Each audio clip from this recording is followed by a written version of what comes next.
Buenos días a todos, bendición. Abra su Biblia, abra sus Biblias, vamos a leer el libro de Isaías en el capítulo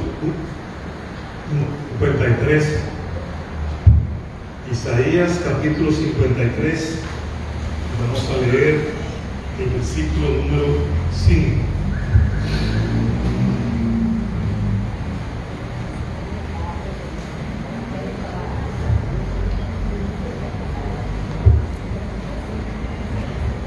Lo tengan, hacer una señal para que podamos compartirlo juntos.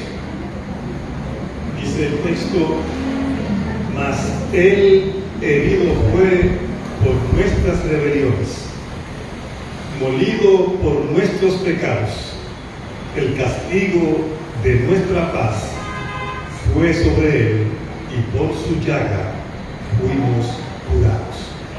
Padre, gracias en esta mañana por la palabra con la que hoy bendices y edificas nuestras vidas.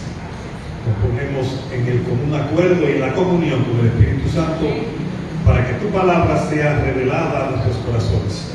Y allí tu palabra revelada pueda dar muchos frutos al 100 por uno, que pueda convertirse como una semilla que cae en buen terreno, donde puede crecer y convertirse en un árbol que da fruto que abunda para la gloria de tu nombre y la bendición de nuestras vidas.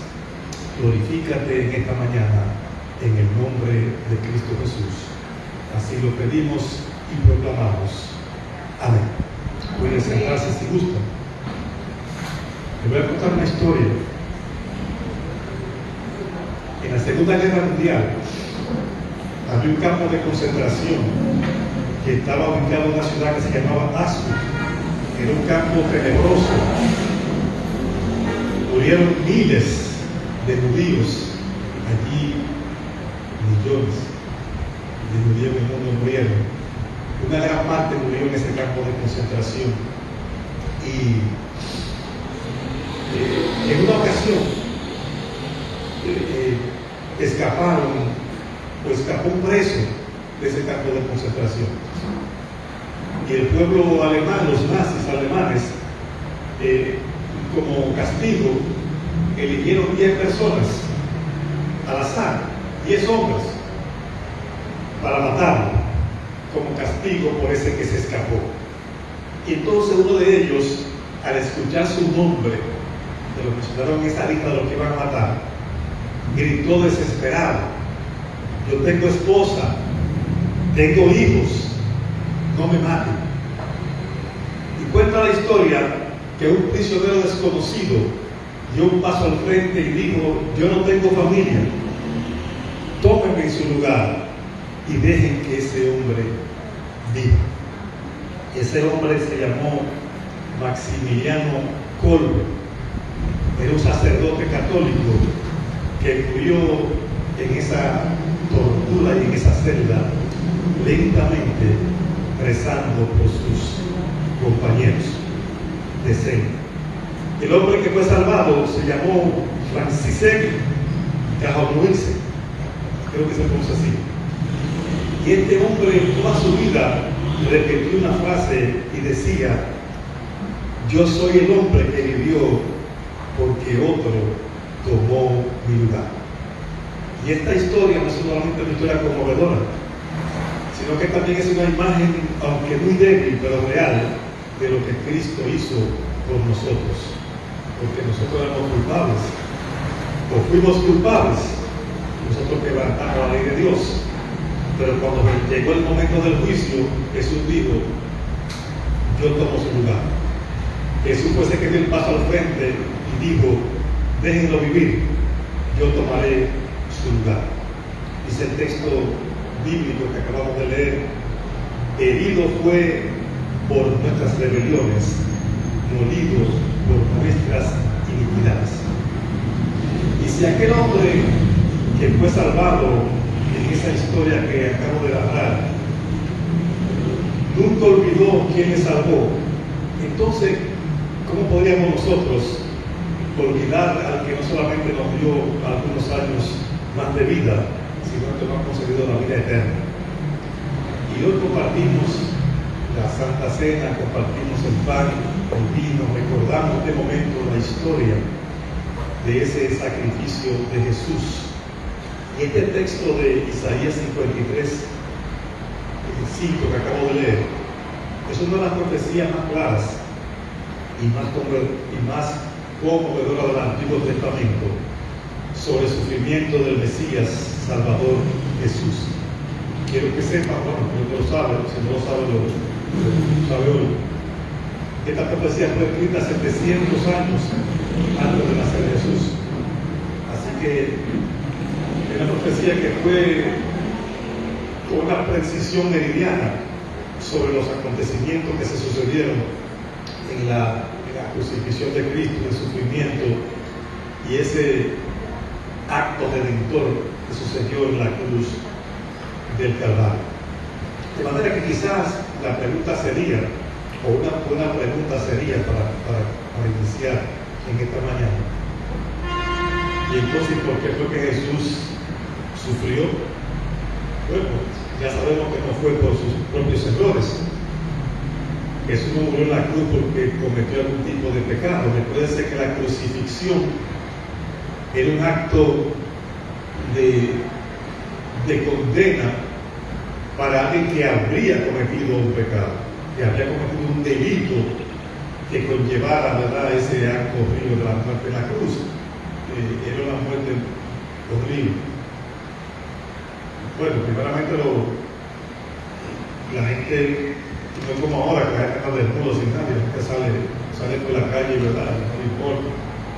En los tiempos bíblicos, usted sabe cuando lo ve, dijo que vio la desnudez de los palos que pasó. Así que no era algo común.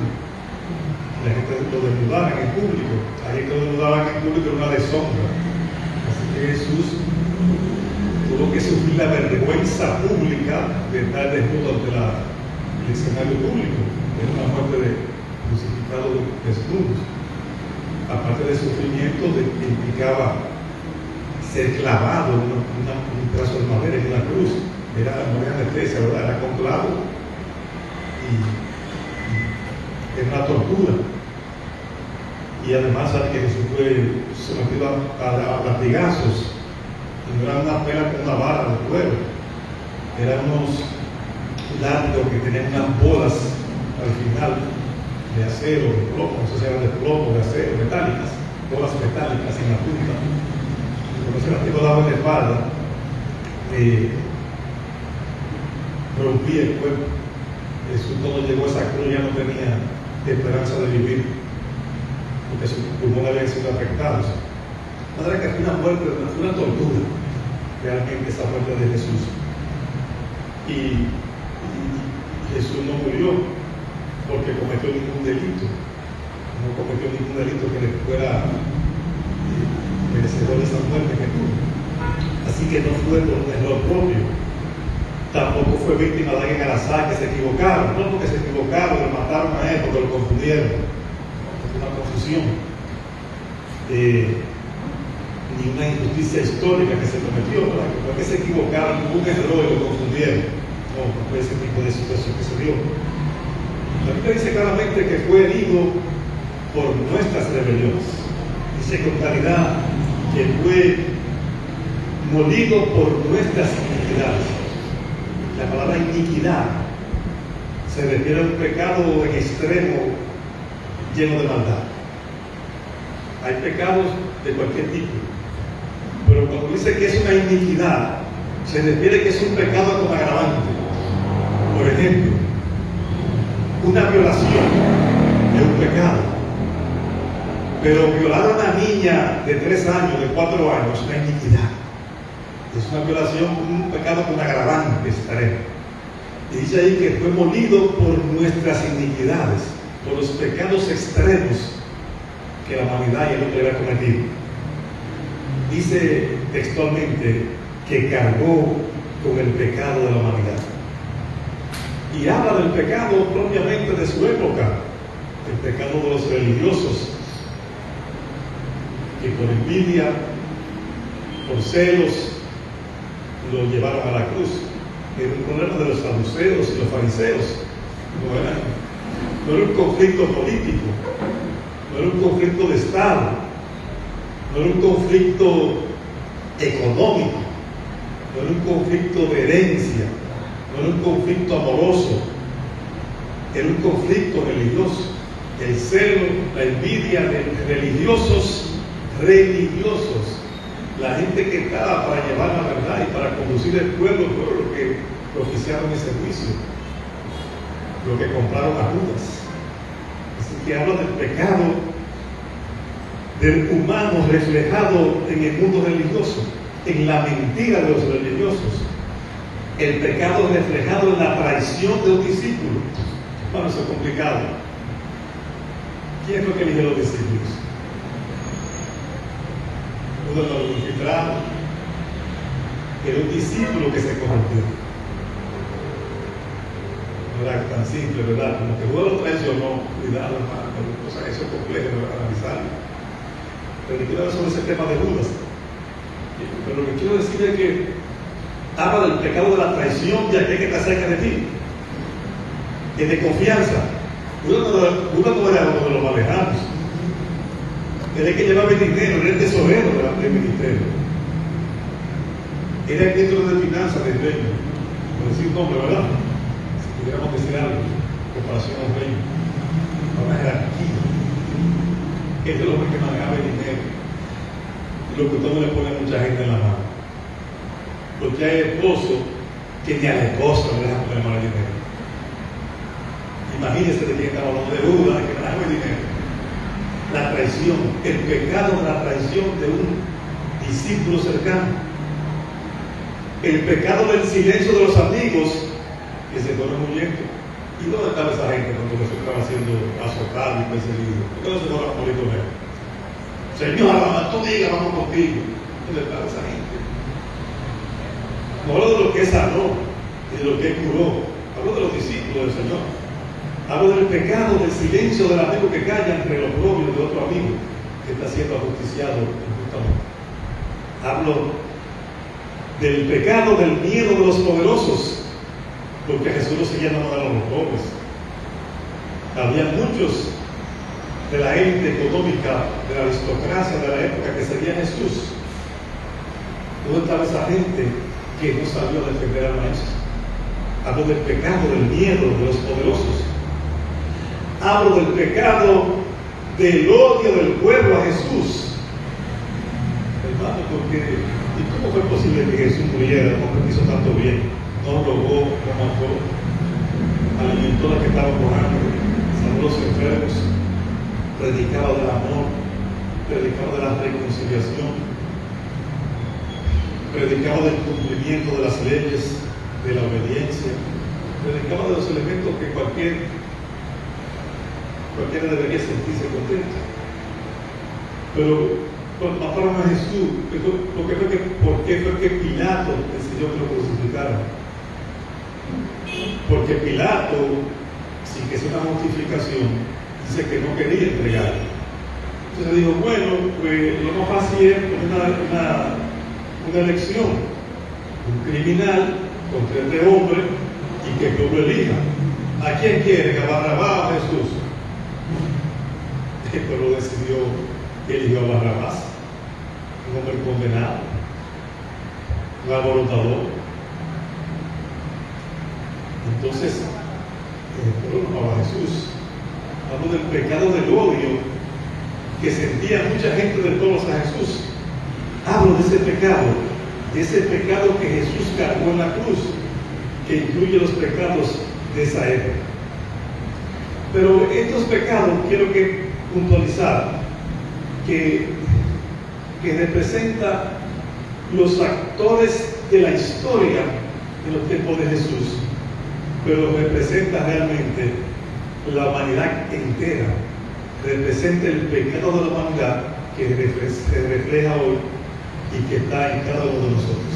Así que este pecado que hablo, que Jesús cargó en la cruz, tiene personajes históricos que podemos identificar.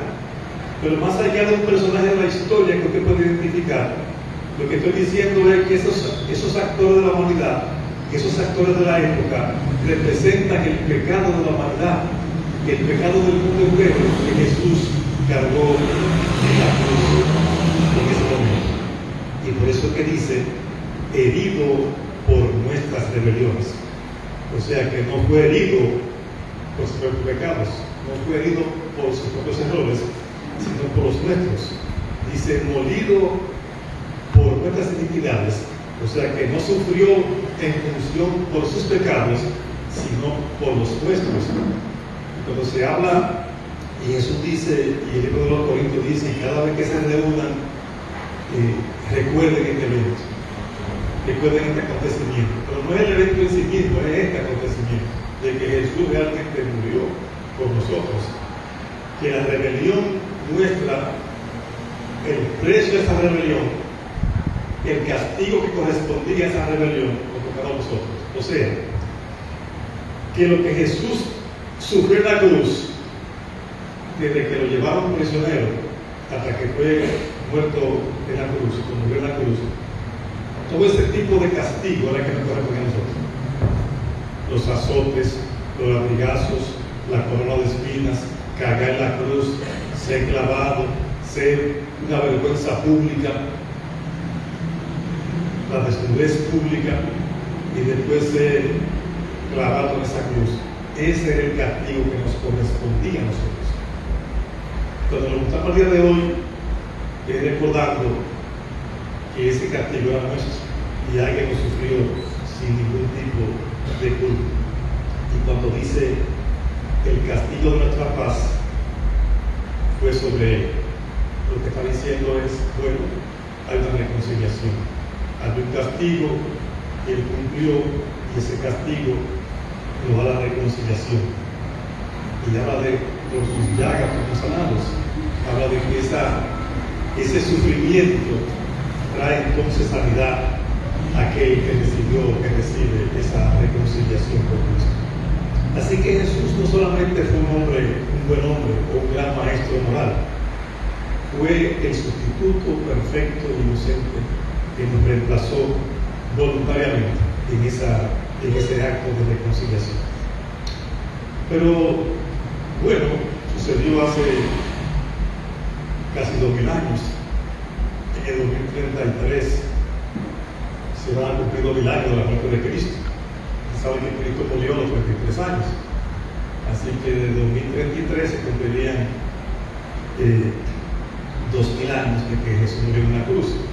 Estamos casi llegando, estamos en el 2025, el otro día llega ese año.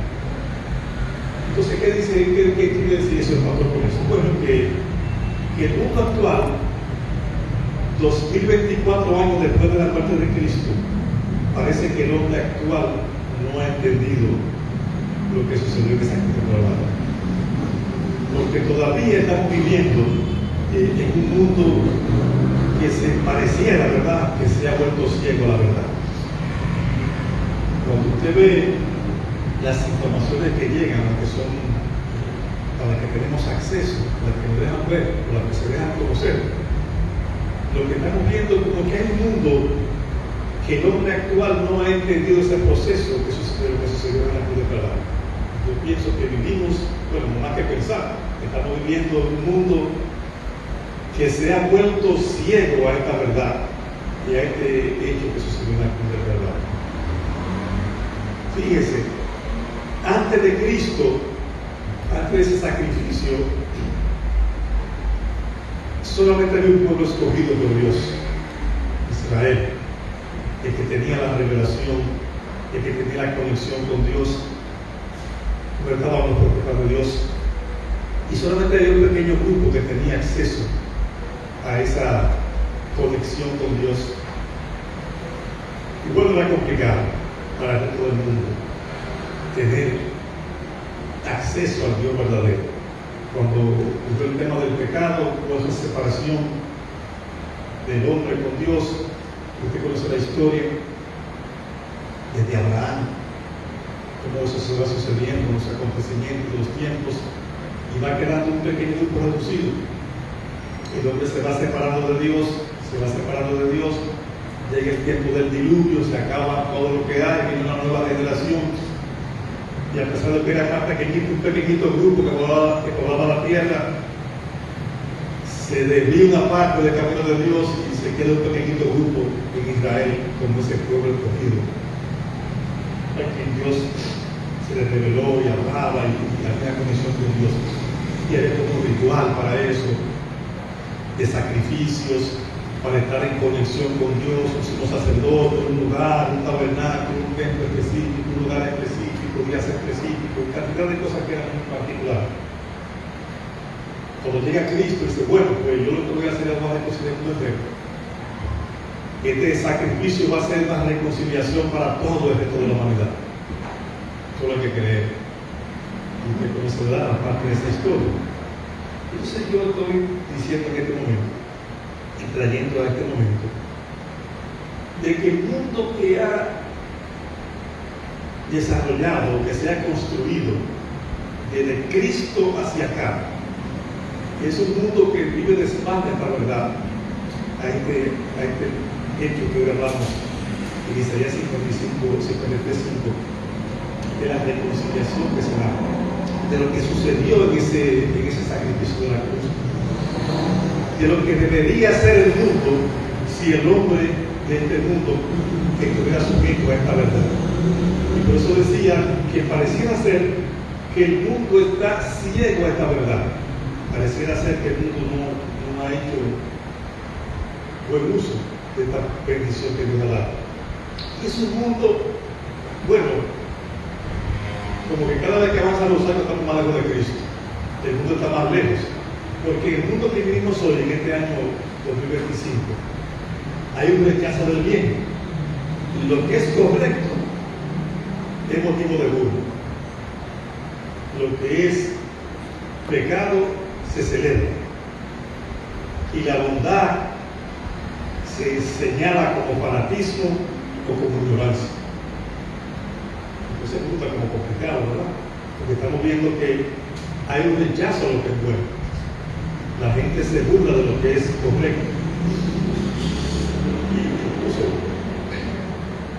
llama a la gente boba, estúpida, tonta, cuando no se aprovecha de las cosas, cuando no comete una infracción, una práctica pecaminosa que es mala, y cuando tú lo haces como corresponde, que es bueno, entonces tú eres un tonto, un motivo de objeto de burla en la sociedad. Hablo de una sociedad y un mundo que hay un rechazo ciego y voluntario a la verdad. Ahora se vive en la época que se dice o se ha llamado la época de la posverdad. ¿Y qué significa eso de la época de la posverdad? Bueno, creo que usted conoce y que está resumido en esa palabra. Donde no importa lo que es, donde lo que importa es lo que me hace sentir bien. La verdad es relativa. Lo que es verdad y verdadero no es importante. Lo que es importante es cómo yo me siento. Por eso usted ve tantas cosas que ocurren en el día de hoy y eventos que se dan, porque ya la gente no quiere estar sujeta a los mandatos bíblicos, a la verdad absoluta que es la palabra de Dios, sino a cómo yo me siento, lo que me hace sentir bien, lo que me acomoda y no a lo que es verdadero. O sea, la verdad es dependiendo de. Entonces usted hace lo que usted quiere, lo que le hace sentir bien. Y si usted lo hace sentir bien, bueno, he visto cantidad de cosas, yo lo he visto siempre hacia la necesidad en un momento determinado. Yo vi una vez una fotografía de alguien que se cambió de género para ser un animal. Y se hizo una cirugía, y se puso un tatuaje, así parecía como un pedodana en Inglaterra. Y decía que era un animal. Por decir algo, ¿verdad? Y entonces ahora la gente no se siente bien con la verdad biológica de su identidad sexual, de hombre o mujer. Ahora hay 120 géneros, ya no es nada más masculino y femenino. Ahora lo que usted quiera hacer, porque depende de quién con lo que usted se siente, como quiera hacer. A eso me refiero como a un mundo ciego y que rechaza la verdad voluntariamente. no es obligado, es voluntario. Un mundo de la infidelidad al deber y al derecho. Las instituciones que deberían defender la justicia se corrompen y lo que es correcto se vende al mejor postor. Bueno, eso va a dar muchos ejemplos. Pero es un mundo que vive en esa infidelidad al deber. Bueno, en un caso reciente, murieron más de 200 personas en un derrumbe de una construcción. Vamos para algunos meses, ni un preso fue detenido en una investigación, ni un reporte de nada. Porque luego de ese negocio, los mismos reales de ese negocio son de grupos de élites de la oligarquía, y entonces no se va a tocar ese tema. A eso me refiero, ¿verdad? Hablo de la infidelidad al deber y al derecho. Cuando encontramos una policía que maltrata y se mete a la casa y hace cosas, no hablo de toda la policía en general, hablo de algunos, ¿verdad? Uno ve deporte, tampoco es genérico, son muchos. Hablo sobre eso, ¿verdad? La institución que permite que haya extorsión, y el que te debe proteger es el que te extorsiona. Hay unos motoristas que van a los centros que tienen los motores, que se los quitan, andan con sus papeles, con el casco, y se los llevan como quieren, y los llevan a un sitio en que se pierde el motor. Que te tiene que proteger la DGC, lo que se llama. Entonces ese te persigue y te maltrata. Hemos visto muchísimos casos que salen los afectados, ¿verdad? Con su matrícula, con su protector, con su licencia de y llevan el motocicleta. Y se llama la demanda y se bajan a pelear. Bueno, cantidad de casos que hemos visto. Hablo de ese tipo de condición. Una sociedad donde se formó eso, que permite eso. Y no solamente se da aquí en nuestro país, sino en muchas partes del mundo, ese tipo de situación. Hablo de un mundo lleno de ingratitud, donde la gente se cree que lo merece todo y que no da gracias por nada. Y eso va para los evangélicos cristianos, que son muy altaneros, para muchos evangélicos, que se creen que lo merecen todo, porque son de Cristo. Y no agradecen en nada, ni a nada, en ningún momento. La gratitud. Lo digo todos los días, porque puedo decirlo. Desde que uno se levanta, la verdad, gracias a Dios que está respirando, está vivo. Que tiene, ¿verdad?, el entendimiento de esta cosa de Dios. Y a veces ni en eso son agradecidos. Porque estamos siempre con una lista de cosas que queremos, exigencias y peleando con Dios. Y si tú no me haces esto como yo quiero y como yo quiero, tienes un problema conmigo. Y me voy, te voy a dejar, tengo que hacer las cosas como yo quiero y como yo quiero. Hablo de eso y a eso me refiero con gratitud. Que lo creemos, que lo merecemos todo. Y nadie más merece nada. Hablo de un mundo lleno de un miedo cobarde, donde la gente, mucha gente, alguna gente vive para agradar al mundo, aunque signifique negar a Dios. Cantidad de cosas que la gente hace, hablo de los cristianos evangélicos, para agradar al mundo donde viven, porque no quieren o se niegan o no pueden agradar a Dios. O hacen las cosas para agradar al mundo, aunque lo que hagan signifique o represente negar a Cristo. Y ese es un punto significativo. La cantidad de cosas que los cristianos evangélicos hacen para agradar al mundo, pero que niega a Cristo. No, porque no me atreví, que me dio vergüenza, que yo entonces no quería ser prudente, que yo no quería ser una persona desagradable, que yo esto, y dar una justificación, que prefiere negar a Cristo para agradar al mundo. Y ustedes lo saben, que es escrito, ¿verdad? La amistad con el mundo es la amistad contra Dios, la amistad con Dios. Y, bueno, lo sabemos. Pero hablo de un mundo que te lleva a vivir en un miedo de cobardía, que quiere que tú lo agrades a él. Y el mundo ahí vive. Hablo de los cristianos. Cuando se trata de los no cristianos, eso pasa aparte, porque la gente vive una doble vida, vive una doble cara, porque lo que hace y lo que dice es para que el mundo vea. Y usted lo ve que hacen cosas, dicen cosas para encajar en el mundo que viven, en la sociedad que viven. Eso es otro tema más complicado todavía. Los cristianos es más complejo porque ellos no tienen a Cristo. Y bueno, lo que esperamos es que ellos tengan a Cristo, pero si el que tiene a Cristo vive para agradar al mundo, entonces el que no tiene a Cristo jamás podrá agradar a Cristo, porque no verá la diferencia entre una cosa y otra. Es un tema para otro momento para reflexionar. Hablo de un mundo después de Cristo, 2025 años después de Cristo, que vive lleno de egoísmo y de orgullo, donde ahora en este tiempo el yo es el nuevo Dios. Lo importante es mi éxito, lo importante es mi imagen, lo importante es mi placer, lo importante es mi verdad. Ya que Dios me relevante, porque es un mundo en que se vive, se enseña, y lo que es de uso y costumbre es mi bienestar, mi éxito, mi placer, mi verdad. Eso se llama egoísmo y orgullo. Y estamos en un mundo que se está desarrollando en esas circunstancias, en ese medio. Y bueno, usted puede decir, bueno, pastor, eso es lo que conocemos como la decadencia moral de la humanidad. Y puede buscar muchas justificaciones. Bueno, que los imperios, que los americanos, que los europeos, que los asiáticos, y puede buscar muchas justificaciones para acomodar esa verdad, o esas verdades.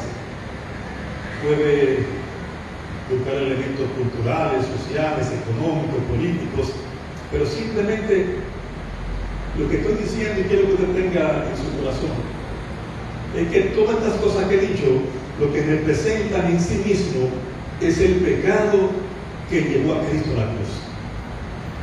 Obviamente identificado en el contexto de la actualidad que vivimos. Pero al final, toda esa lista que hice, ese recuento del mundo de hoy, 2025 años después de Cristo, no es más que eso, es la repetición de los mismos pecados que llevaron a Cristo a la cruz.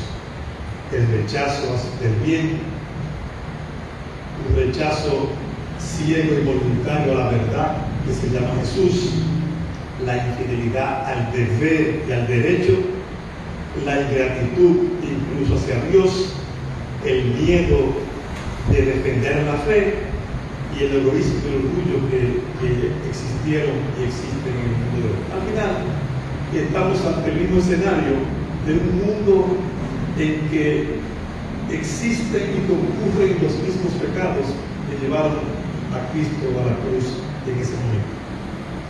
Estamos en un escenario de una sociedad que excluye a Dios. Una sociedad, un mundo que busca una redención sin Dios. Y ojo, a veces cuando predicamos estas cosas estamos pensando fuera de la iglesia. Ciertamente fuera de la iglesia eso es la práctica y costumbre, buscar la redención sin Cristo. Pero quiero que usted mire para dentro de la iglesia, porque hay prácticas que se dan afuera y se dan adentro. Y hablo de un mundo que busca una sociedad sin Dios, que quiere la redención por prácticas políticas y principios morales.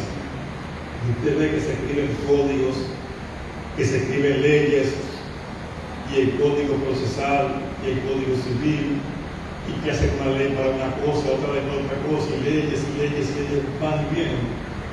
Y los cristianos se piensan muchas veces que esa redención la alcanzaremos por las leyes que se están haciendo. Y bueno, obviamente los gobiernos, usted oye hablar de la justicia independiente, y la gente pone la esperanza en la justicia independiente. y se piensa que el hombre se va a redimir, va a cambiar, va a tener un cambio de vida, un modelo de existencia de su vida por una ley que se promulgó o por un fiscal o una justicia que se llama independiente. A eso me estoy refiriendo. Una sociedad que sacó a Dios de medio y se piensa que con políticas sin principios morales va a lograr hacer alguna cosa que valga la pena. Y hablo de las políticas, bueno, ni hablar de la política de género que hay en las escuelas, que se piensa que se puede construir una sociedad nueva enseñando a los niños prácticas inmorales, enseñándoles prácticas contrarias a las que están en la Biblia, las que se enseñan en las escuelas de ahora mismo, de hoy día. Una ordenanza que enseña sobre prácticas inmorales, que no la han querido sacar de las escuelas. Derogaron en la ordenanza, pero siguen dando la instrucción. Enseñan sobre a los niños pequeñitos de 7, 5, 6, 7 años que acompañan el segundo, la primera, el tercero, temas sobre lesbianismo, homosexualidad, pero te dieron de igualdad de género y que tú puedes elegir lo que tú quieres, lo que tú eres, lo que te están enseñando eso. Te están enseñando muy superficialmente sobre el matrimonio homosexual, sobre los géneros que tú puedes elegir. Te están enseñando una sociedad con un mundo que lleva una política inmoral. Entonces queremos, bueno, más que queremos, hay una sociedad, hay países y sociedades como la nuestra, que esas políticas sin moral se están enseñando en las escuelas, es la que se propagan en los centros de educación de nuestros hijos, públicos y privados. Una humanidad que se quiere redimir por sus propios medios, usando esas políticas sin moral, no va a ser posible. Hablo de una sociedad que se quiere redimir, que quiere alcanzar la redención, usando la ciencia sin límites éticos. Bueno, ya usted sabe lo que está sucediendo. En Ucrania venden muchachitos y jóvenes para sacar los órganos de esas otras personas que están vivas y matan a uno para sacar al otro. Aquí mismo se dio un caso de una muchacha que la intervinieron para hacer otra parte del órgano, la mataron para darle vida a otros, se quedó tapado, no dijeron nada. Y la mayoría de la gente que se encuentra, que no aparece, es para cambiar de órgano. Tiene que estar claro de eso. No te valen como pastores, asegura a su muchacho, a su joven, asegúrese dónde va viviendo, cualquiera lo puede llevar a sacar los jóvenes, no va a aparecer nunca. Eso se queda, ¿verdad?, en una historia que lo tiene respuesta. Hablo de una ciencia sin límites éticos. Porque ese trasplante no lo hacen en un barrio, en una casa de familia. Hay que tener un centro especializado de primer nivel, de quinto nivel. En la salud, ¿verdad?, hay atención primaria, hay atención de primero, segundo, tercer, cuarto nivel. El Cabral y Báez, el HOM, son de cuarto nivel. Para hacer eso es de quinto nivel. No lo hacen los pobres.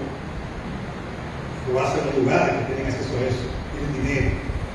Ciencia sin ética. Una humanidad que quiere redención usando la ciencia sin ética. Hablo de este mundo, ¿verdad?, que vivimos actualmente. Hablo de una sociedad que quiere espiritualidad sin Dios. Espiritual, muchísimas iglesias, pero sin Cristo. La gente entretenida hablando una cosa, haciendo cosas, inventando cosas, dirigidas con principios humanos, los humanistas dentro de la iglesia cristiana y del mundo de la fe. Y son espirituales, se reúnen, alaban al Señor, cantan, tiendan, ofrendan muchas veces, hacen buenas obras, pero sin Cristo. Lo que define tu identidad cristiana es Cristo. Cuando tú puedes decir, que tú eres un seguidor de Cristo, un discípulo de Cristo. No puedes decir que tú vives en santidad, amando lo que Dios ama y rechazando lo que Dios rechaza, aborreciendo lo que Dios aborrece. No es simplemente un acto protocolar de participar, de hacer cosas, de aparentar ser cristiano, de hablar como los cristianos. Se trata de tener a Cristo.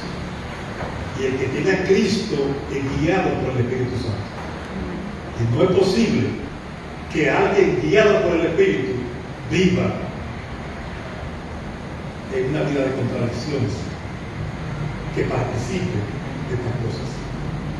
Entonces, hablamos de una sociedad que 2025 años después de Cristo quiere una espiritualidad sin Cristo, sin Dios. Que tiene que asegurarse muy bien que usted está guiado por el Espíritu. Y es un asunto personal, lo he dicho muchas veces. Es usted que tiene que decidirse seguir a Cristo. Porque si Dios no te habla en los mensajes, si Dios no te habla cuando tú lees la Biblia, ¿quién quiere que te hable? Que te den una pena y te tranquen a hacer cosas obligadas. Puede ser. Uno de los fracasos más grandes del mundo cristiano es que las iglesias cristianas viven bajo doctrina de hombres. Y hay un listado de cosas que la gente tiene que hacer para ser cristiano. Menos recibir el Espíritu Santo y hablar con Cristo. Entonces, no se trata de seguir reglas, hay que seguir reglas, hay un orden para todo. Pero hablo específicamente cuando las normas que te guían son de los hombres y no las que Dios pone, le ha dispuesto. La iglesia es muy simple todo lo que he dicho. Hablamos otro día sobre ese tema, específicamente de qué hacer. Hablaba de los frutos del Espíritu y no del personal. El carácter de Cristo en nosotros. Y todos los días estamos luchando, trabajando, aprendiendo, para que el carácter de Cristo se manifieste en mí. Y entonces yo poder hacer lo que Cristo dice. Pero cuando yo digo que tengo el Espíritu y que tengo el carácter de Cristo y no hago lo que Cristo dice, hay un problema de acción. La palabra está en tu cabeza, pero no está en tu corazón. Cuando la palabra no está en tu corazón, tú vas a hacer lo que Dios dice. Y vas a someter tu voluntad a la voluntad del Espíritu Santo. Ese es un tema, ¿verdad?, para hablar profundamente de la espiritualidad sin Dios, que se promueve y se enseña en las iglesias y te mantienen en 100 actividades, pero no se disfruta del Espíritu en lo que tú haces, ni en el carácter ni en las obras de Cristo. Y he dicho muchas veces que usted tiene que ocuparse de hacer lo que Dios dijo que tiene que hacer. Es una decisión suya, tiene que decidirse,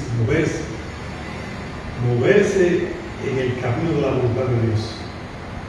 Y usted va a poder comer, caminar y comer chicle. Va a poder andar en ese camino y va a poder ser transformado mientras anda en ese camino.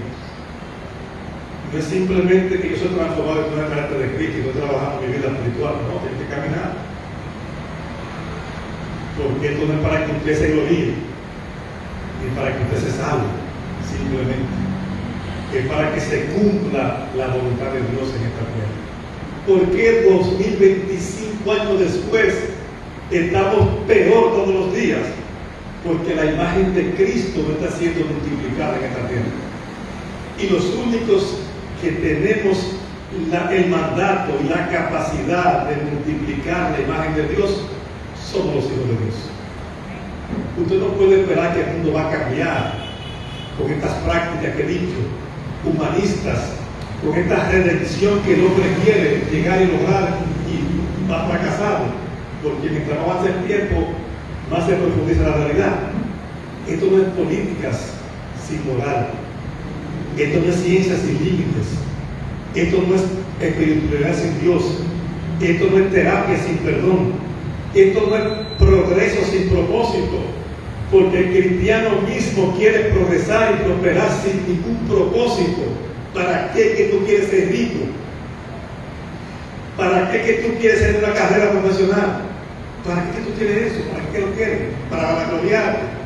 ¿Para ser famoso? ¿Para ser importante? ¿Para ser influyente? ¿Para qué tú quieres eso?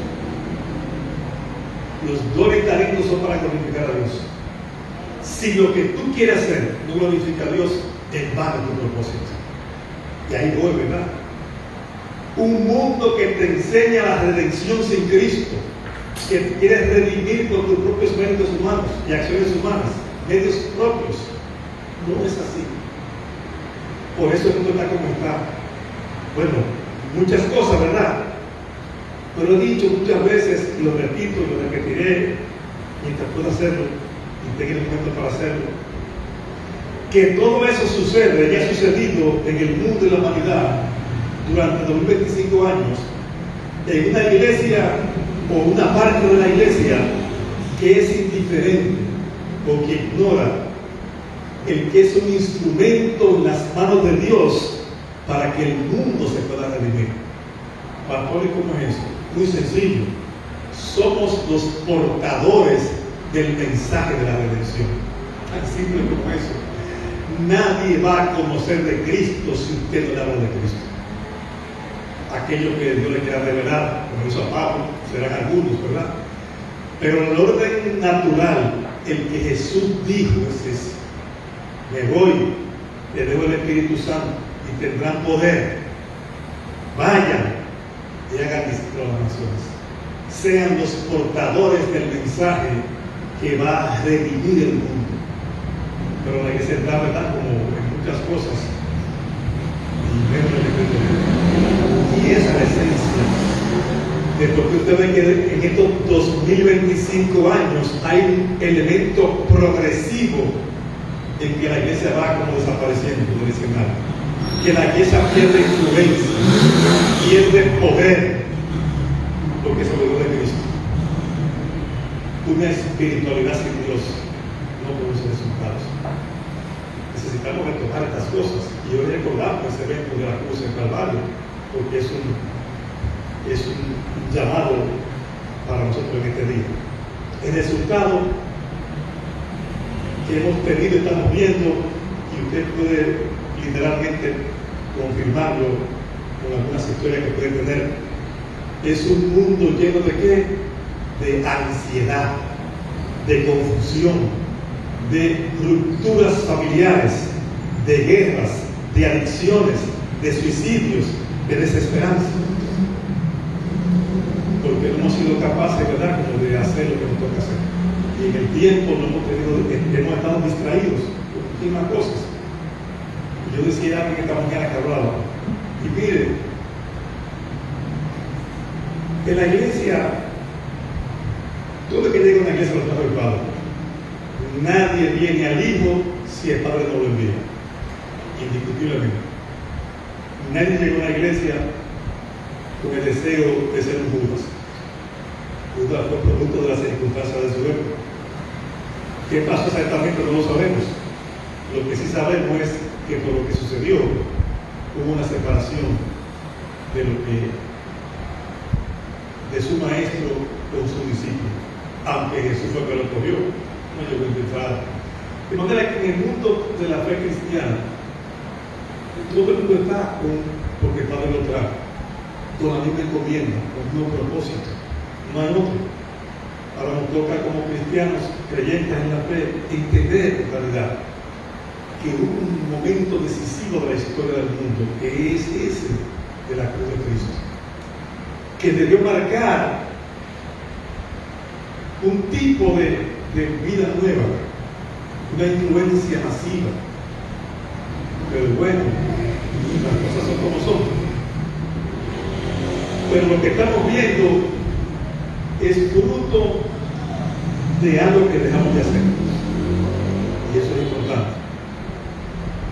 El ser humano ha querido construir un paraíso sin Dios y lo que tiene es un infierno sofisticado. un infierno, ¿verdad? Porque ahora tenemos mejores condiciones de vida. Hace 2000 años, a pie en el desierto, descalzo, con pedazos de cuero de los pies, óigame, no era fácil, con 3 camellos y 2 burros, en una parcela sembrando, con 4 cables entre los montes. Eso no era fácil. Y tener que amanecer con esos animales en el monte para cuidarlos, porque venían los lobos se los comían, los ladrones se los llevaban.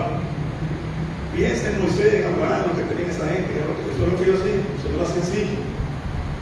Pues el hombre en una guerra peleando 5 o 6 años, la mujer en la casa con 10 muchachos, con 3 gente, con todo arriba de los hombros. No era fácil la vida de la mujer. Las feministas son las que se piensan que la mujer bíblica no trabajaba, más que usaban como hombre. ¿Dónde es que estaba Abigail, la de David? Aquí fue que le fue a buscar a las ovejitas. Y fue que intercedió por eso. Bueno, pues usted sabe cómo era la cosa. Era mujer de trabajo. Y entonces ahora, ¿verdad? En este tiempo, yo creo que los que estamos aquí, quizá doña Pola, que cultiva a veces su plátano en su casa. Usted va a ir a un supermercado, usted va a comer. Yo tengo un abanico en su casa. Era tienda de lonas, era casa de campaña. ¿Y cuál es todo lo que en ese tiempo? ¿Cuál es el letrina? Era con una estaca para el monte. No era que se bañaba la gente, era en el río, con cantarita. En la casa con agua adulto, con agua se va lo que aman, estamos peleando con la sangre, con lo que sea. Si se fue a la luz 2 horas, queremos matar para que la aire. Es un mundo, ¿verdad? Que estamos aquí con luces, con abanico, con transmisiones por las redes, con un micrófono, con una que vocea, para que se un ronco, ¿verdad? En cuanto tú pudo cazar la voz y hacer gaga en la tarde para. No, en otra época, diferente, ¿verdad? Y por eso decía, en un infierno significado. Porque el cristiano está viviendo la ansiedad, la confusión, la ruptura, la adicción, el suicidio, la desesperanza. Muchos creyentes sin amor, porque hay un cristianismo sin Cristo. Se olvidó lo que Jesús en la cruz. Y la humanidad hoy intenta con filosofías, políticas, ideologías, ciencia, psicología, todas vacías sin Dios, rechazar, construir un mundo nuevo, rechazando al único que puede salvar. Hechos 4:12 habla muy claro y dice: porque no hay otro nombre bajo el cielo dado a los hombres en que podamos ser salvos. Yo quiero que usted recate ese texto bíblico, lo ponga en el frontal de su corazón. No hay otra vía que no sea la fe. Usted va a seguir haciendo lo que hace, vamos a hablar de su ejercicio de la vida diaria, ama de casa, empleado, estudiante, emprendedor, lo que sea que hace. Hablo, ¿verdad?, de que en eso que usted hace, en el mundo que vive y lo que se desarrolla, en los dones y talentos que Dios le dio, no puede olvidar que solamente hay uno mediante el cual podemos alcanzar la salvación. Que solamente hay un camino que puede conducirnos al bienestar que queremos tener. Usted quiere que el mundo disminuyan la ansiedad, la confusión, la ruptura, las guerras, las adicciones, los suicidios, la desesperanza, predíquele de Cristo. Porque no hay ninguna manera ni vía posible de que el mundo y que la sociedad que vivimos tenga una vida mejor, una redención, sin el nombre de Cristo. Y ese es el trabajo de la iglesia. Ese no se puede quedar como una entidad aislada, porque estamos bien aquí, bendecidos, prosperados y en victoria, ignorando que somos el instrumento en la mano de Dios para que se cumpla esa promesa de Dios y para que ese sacrificio de Cristo en la cruz no sea en vano. Porque Cristo murió para eso, para que el mundo entero alcance la redención. Y lo primero que tenemos que entender somos nosotros, los cristianos. No saberlo, entenderlo, porque todos sabemos lo que sucedió en la cruz del Calvario. Bueno, tenemos eventos anuales que nos recuerdan la Semana Santa, indiscutible, el ciclo de vacaciones, que es para Cristo, pero no habla de Cristo. Así que lo que necesitamos es entender, ¿verdad?, la comprensión de todo este proceso, para que nos lleve a la acción. Y cada quien en el escenario que Dios ha puesto. He dicho muchas veces que el círculo de la influencia de cada persona son 40 personas. Usted tiene 40 gente que están cerca de usted, que lo ven, lo conocen y que usted va a impactar su vida directamente. Con algunos va a hablar y con otros no la van a ver. La van a ver en tu vida y van a querer entender lo que tú quieres. Y Dios va a hacer en sus vidas. Bueno, lo siguiente también digo, a pesar de ese escenario tan sombrío que acabo de decir, no es para que se desanime, porque hay una esperanza, usted lo sabe. Simplemente trayendo en el contexto de este día de hoy las realidades de la vida que quizás a veces vivimos, pero no la vemos en realidad. Dice el texto que leí: el castigo de vuestra paz fue sobre él. Dios en todo este escenario no se ha quedado sin hacer nada, no se ha quedado quieto por allá. Ya no hizo su parte, ya envió a Cristo para que llevara sobre sí toda esa maldad, para sanar las heridas, para darnos una paz verdadera. Y eso sucedió, está ahí y no va a suceder más, porque no hace falta. O sea, lo que Dios hizo por medio de Jesús ya es un hecho consumado, es una victoria lograda. Dice: por sus llagas fuimos curados. De manera que ya lo que sucedió está ahí, es un hecho. Jesús sufrió por los pecados, pero eso es lo importante, ¿verdad? Está ahí también, hermanos. Rompió el ciclo del pecado. Otras veces lo que significa es que ya el pecado no tiene poder sobre el hombre, sobre el cristiano. El pecado ya no se va a enseñorear de nosotros. El cristiano tiene una libertad que consiguió en Cristo. Y la libertad consiste en que usted decide si va a pecar o no va a pecar.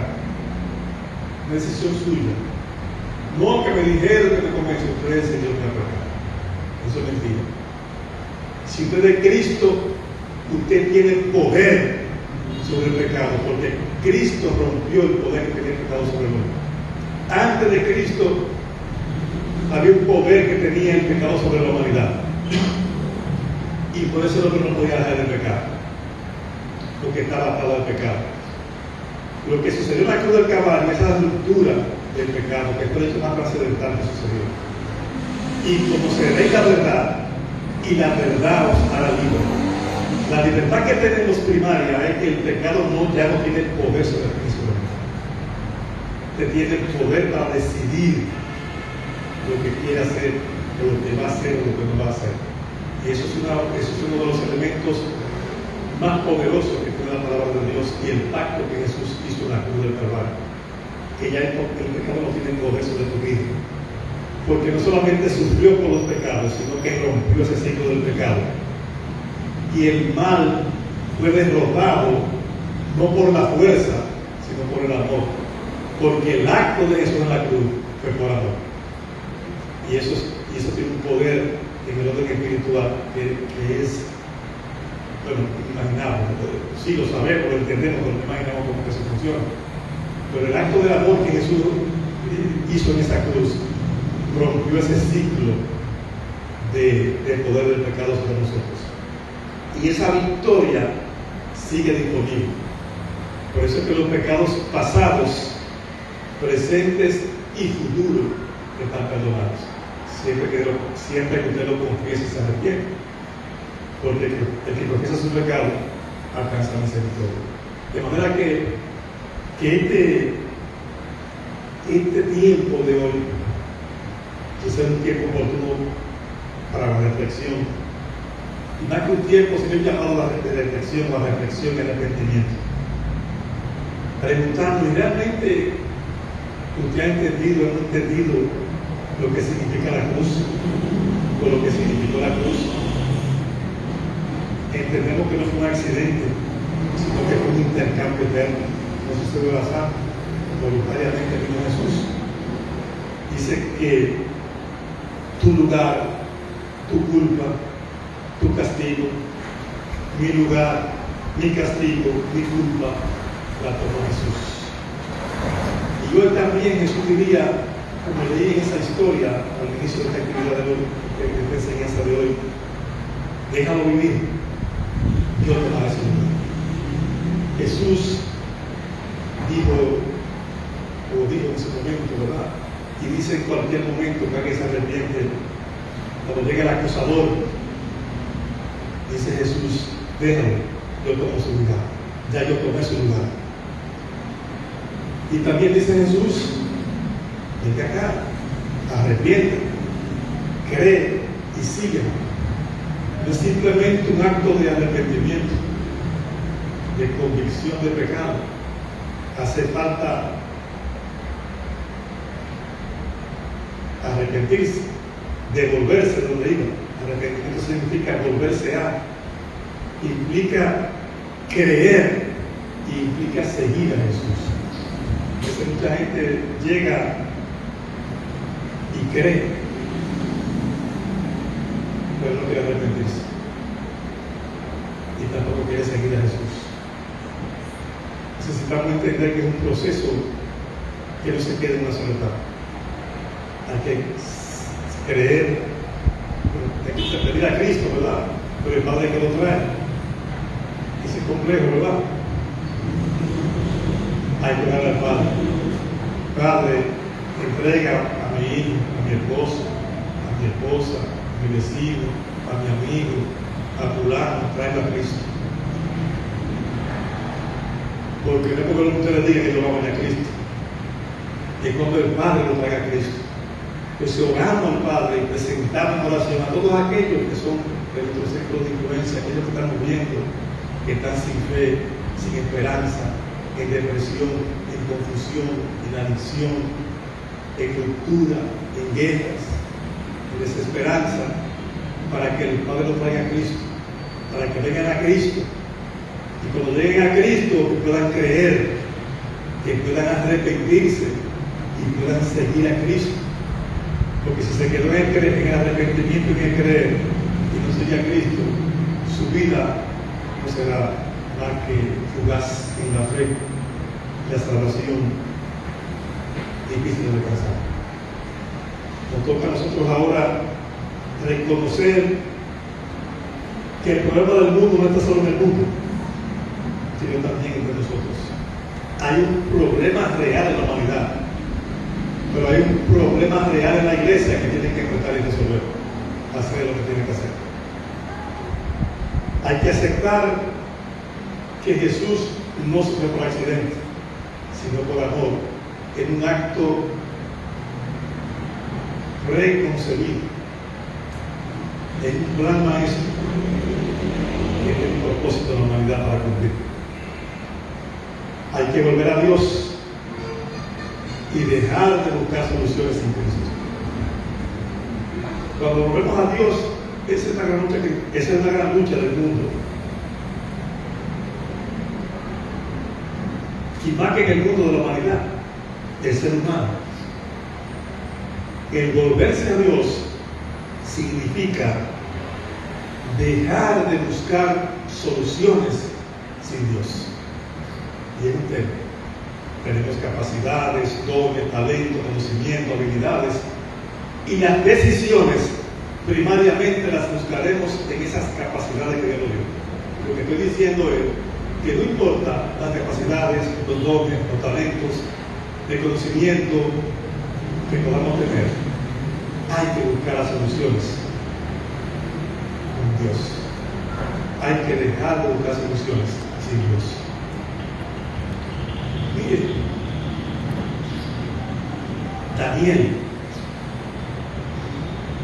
21 días orando. ¿Cuántas experiencias previas no tuvo Daniel con Dios?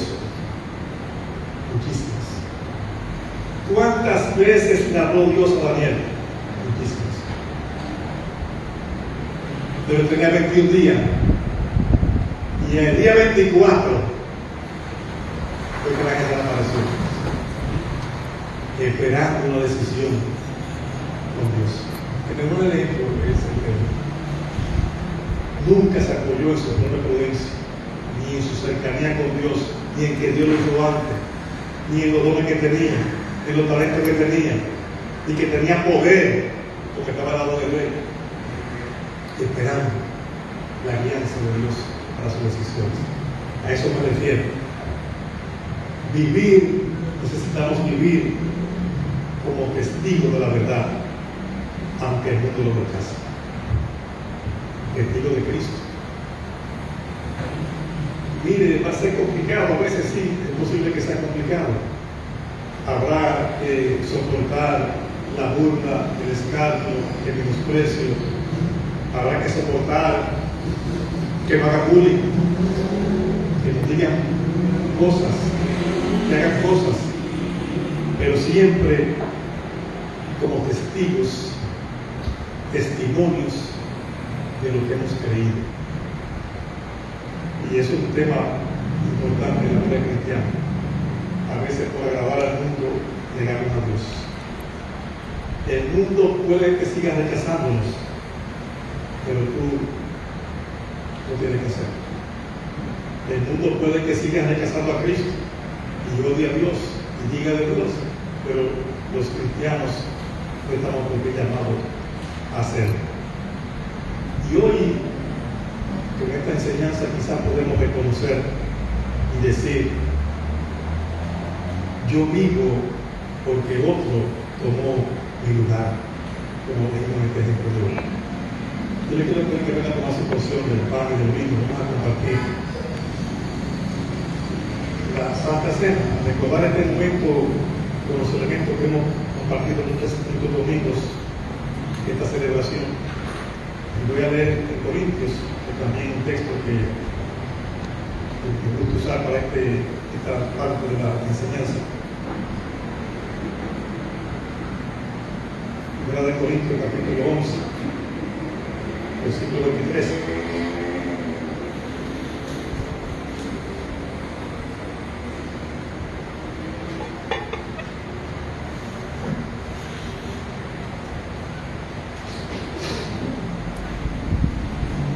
Donde los propios apóstoles, guerreros de la fe, hablan sobre este acto de redención y de reconciliación. Yo hemos compartido de Isaías 55, capítulo 53, versículo 5. Y en este libro de Corintios dice, leo el texto. Esperamos que todo se pueda acomodar y yo leo el texto.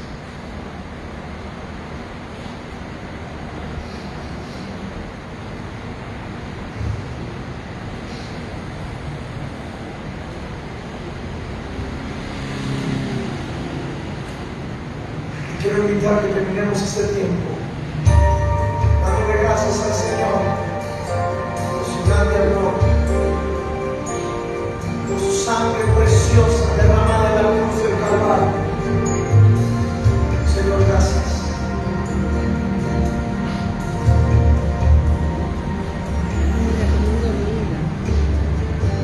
Tomadme, este es mi cuerpo, quebrado será por ti.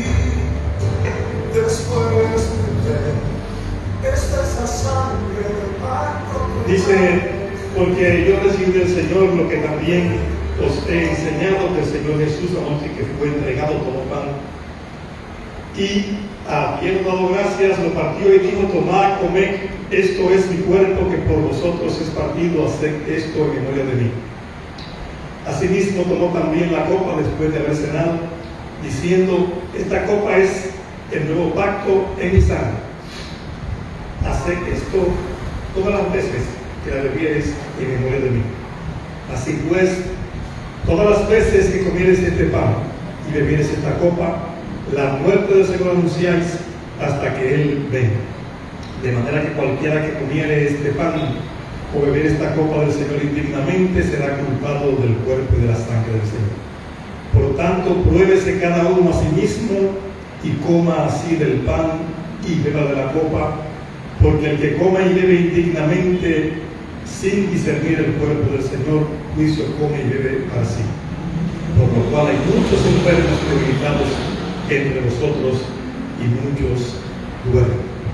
He dicho muchas veces, y cada vez que tengo la oportunidad, esta es una actividad, un evento, un recordatorio de esta profecía de Isaías que hablaba de Jesús, de ese padecimiento, de ese sufrimiento, y es tan importante porque marca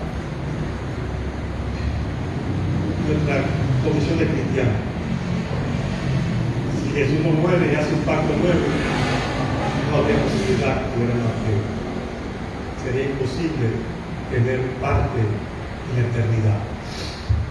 Y por eso dice aquí, cada vez que se reúnan, compartan el pan, compartan el vino.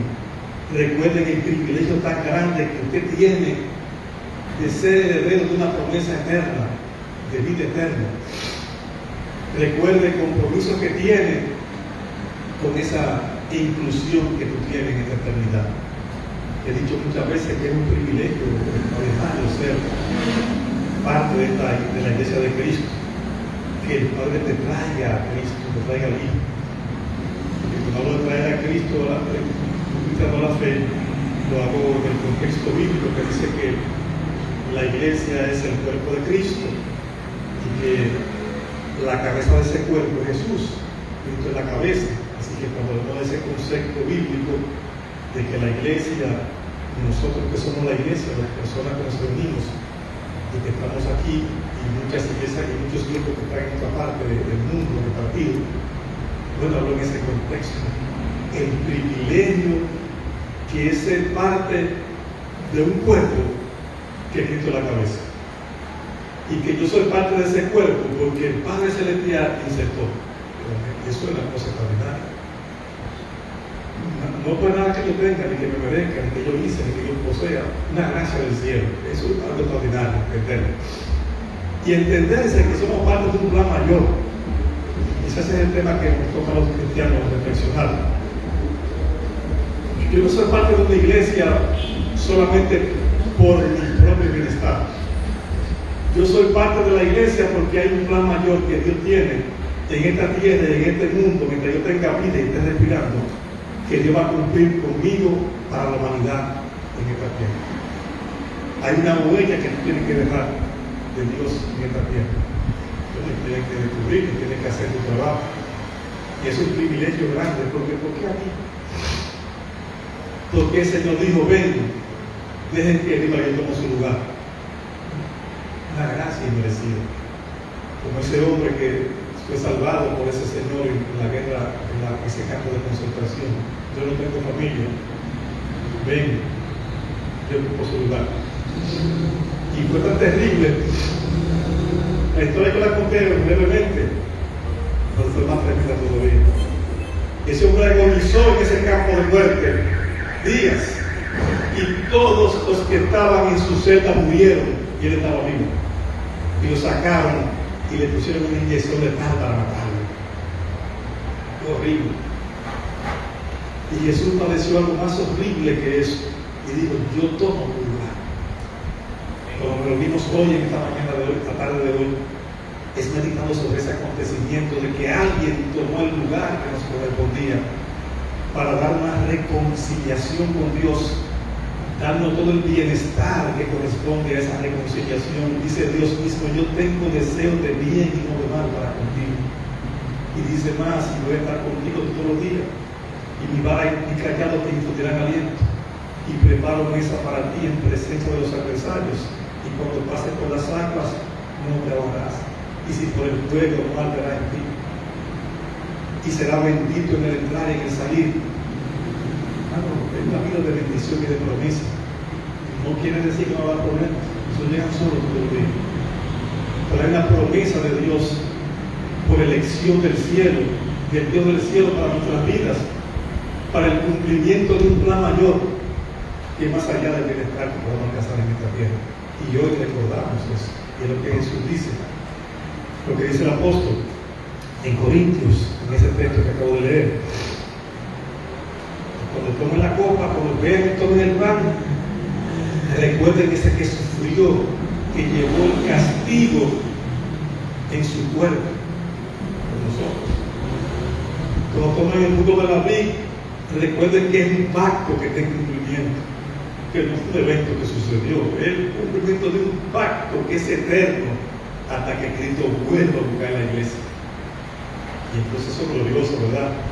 Entonces hoy vamos a tomar este pan en ese recordatorio, pero vamos a orar primero porque dice que hay mucha gente que murió, que se enfermó, porque no entendía lo que estaba haciendo, iba a la iglesia a comerse el pan, a tomarse el vino, porque era vino como que era vino fermentado, que se usaba en esa época, este jugo de la vida, jugo de la uva sin fermentar, no tiene alcohol.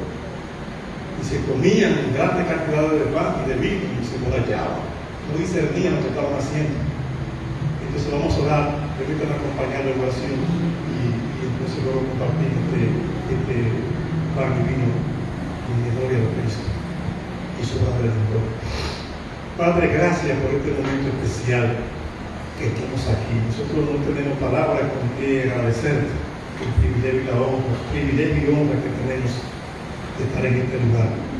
Y hoy con un corazón humillado ante tu presencia, pedimos que perdonen el tiempo de la ignorancia y que sabiendo las cosas no las hemos entendido, no hemos tenido la revelación o el interés e intención de discernir todas las cosas que tú has hecho por nosotros.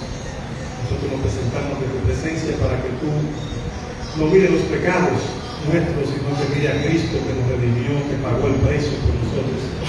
Y hoy, en este acuerdo que estamos juntos, tomamos esta porción del pan que nos recuerda tu cuerpo en la cruz, que sufrió, que llevó el castigo de nuestra paz, que rompió el ciclo del pecado en nuestras vidas y que nos permite tener una nueva relación con Dios, contigo, por medio del Espíritu Santo, con el Padre, por medio del Espíritu y contigo que nos lleva el Padre. Y hoy nosotros aquí estamos, recordando ese acto redentor de reconciliación, pidiendo, oh Dios, que tus ojos no se aparten de nosotros y que tu palabra siga haciéndose cumplir en nuestras vidas. Gracias por la oportunidad de poder estar aquí y esa reconciliación inmerecida que nos diste. Y hoy nosotros reconociendo ese acto de amor con nosotros, tomamos la porción del pan y lo tomamos dando gracias a nuestro Dios. Toma ese porción del pan y dé gracias a Dios.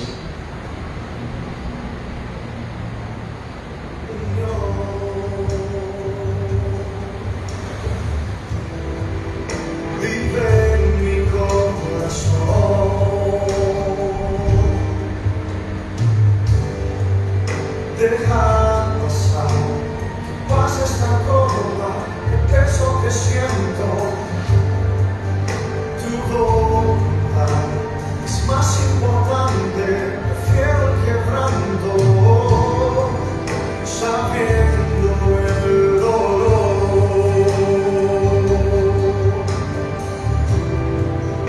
Lo hizo por amor.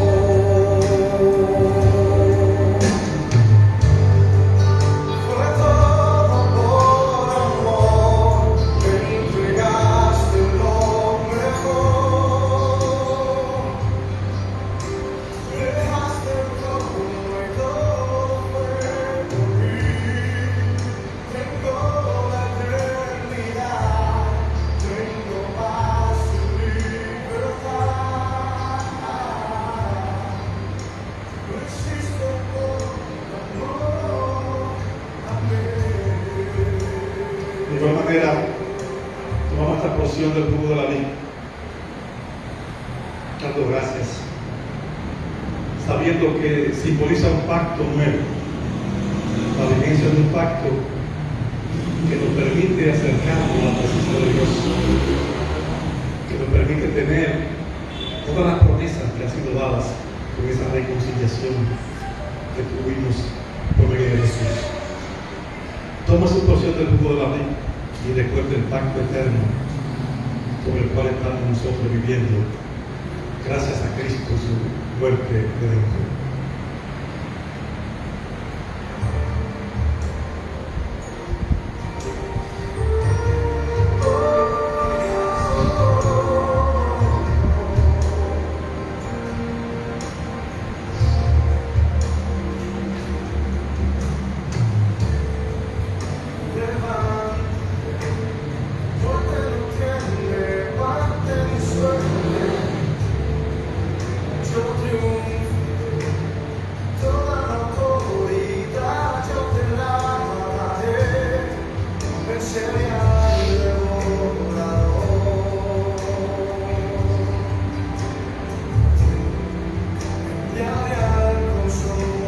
Gracias Dios por tomar nuestro lugar. Gracias por ser herido por mis rebeliones. Perdónanos por haberte ignorado, por haberte alejado. Hoy volvemos a ti.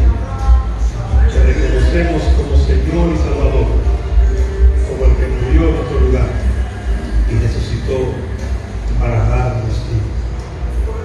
Gracias porque siempre tienes mayores y mejores planes con nosotros y por darnos la oportunidad de renovar el compromiso con los deberes cristianos y la oportunidad de cambiar la dirección y de colocarte como el fundamento y el sostén de nuestra vida. Te rogamos, oh Dios, que tu palabra continúe transformándonos para que el mundo pueda ver a Cristo en nosotros y quites todas las distracciones que encontremos o que haya en el camino y nos permitas la gracia de poder escuchar el susurro de tu voz para que el Espíritu Santo pueda morar entre nosotros y en medio nuestro. Nuestra fe aumenta para poder aprender a conocer el temor de Dios y llenarnos de esa tu presencia poderosa en nuestras vidas. Mira si hay caminos de pecado en nosotros. Revela los pecados que son ocultos, de manera que podamos ser guiados a toda verdad y permanecer no solamente salvos, sino también gozosos y triunfantes en Cristo Jesús. Llévanos de esperanza y permítenos mantenernos fieles y firmes, llenos de tus valores, perseverando en medio de una generación que tu palabra dice que es maligna y que es perversa. Danos la protección del cielo, que tus ejércitos acampen alrededor de nosotros para cuidarnos, para defendernos.